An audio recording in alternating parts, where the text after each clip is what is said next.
Salut mes amis, alors là franchement on est en plein sketch du service public qui tourne à la farce ridicule une fois de plus, mais on ne va pas trop rire car c'est avec notre argent. Bertrand Chameroy a voulu jouer au sniper médiatique en se payant Pascal Praud dans une parodie soi-disant drôle. Il n'y avait rien de drôle. Le problème c'est que quand on gratte un petit peu, on ne voit pas un humoriste mordant, on voit surtout un petit procureur de plateau qui fait le malin dans un décor confortable, bien au chaud, avec l'argent du contribuable derrière lui.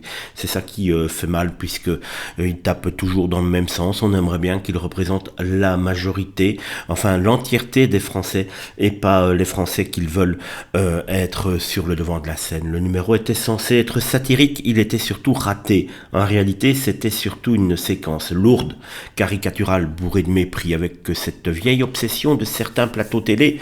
Taper sur CNews, taper sur Pascal Praud, taper toujours sur le même, puis venir pleurnicher dès qu'il y a une réponse en face.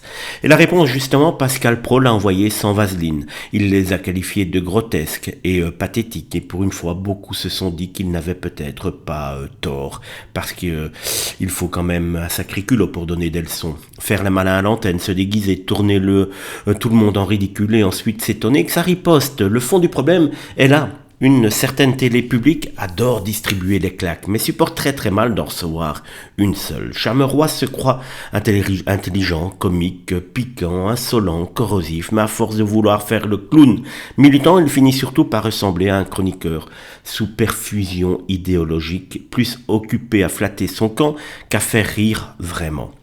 Pascal Praud, que l'on aime ou pas, a au moins un mérite. Il ne baisse pas les yeux, il répond, il cogne, il assume.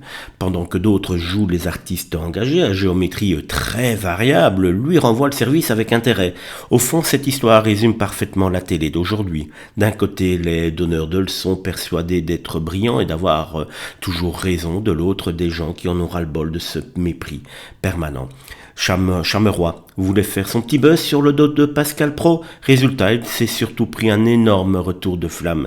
Car s'il n'y avait que Pascal Praud qui avait réagi, on pourrait dire que l'homme était un petit peu piqué. Mais non, la majorité des gens sur Internet a trouvé cette chronique également grotesque.